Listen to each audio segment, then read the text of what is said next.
اسمع إلى تلك الفتاة التي كانت تحلم وتتأمل الآمال والأحلام. جاءها من يريد خطبتها، فوافق الأهل ووافقت البنت. هذه أسعد لحظات حياتها. ثم جاء وقت عقد القران، فعقد عليها وفرحت البنت الشابة الصغيرة، فإذا بها تذهب مع أمها مع أخواتها تشتري الثياب، تشتري الذهب، وتعد لحفلة الزفاف. يا الله، إنها أسعد لحظات الفتاة.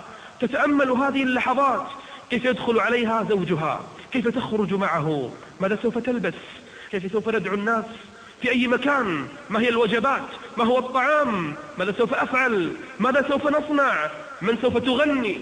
إنها أسعد لحظات الفتيات. يقولون في يوم زفافها، بعد أن كانت قد ذهبت إلى أحدى الصالونات، صففت شعرها وفعلت ما فعلت، الله أعلم هل هو من الحلال أو من الحرام، الله أعلم ماذا صنعت. يقولون في السيارة وهي ذاهبة إلى الصالة بحادث قضى وانتهى كل شيء، وخرجت الروح إلى بارئها.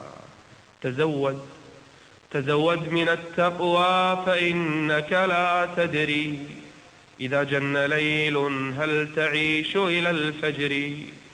فكم من صحيح مات من غير علة، وكم من سقيم عاش حينا من الدهر، وكم من صغار يرتجى طول عمرهم، وقد أدخلت أجسادهم ظلمة القبر.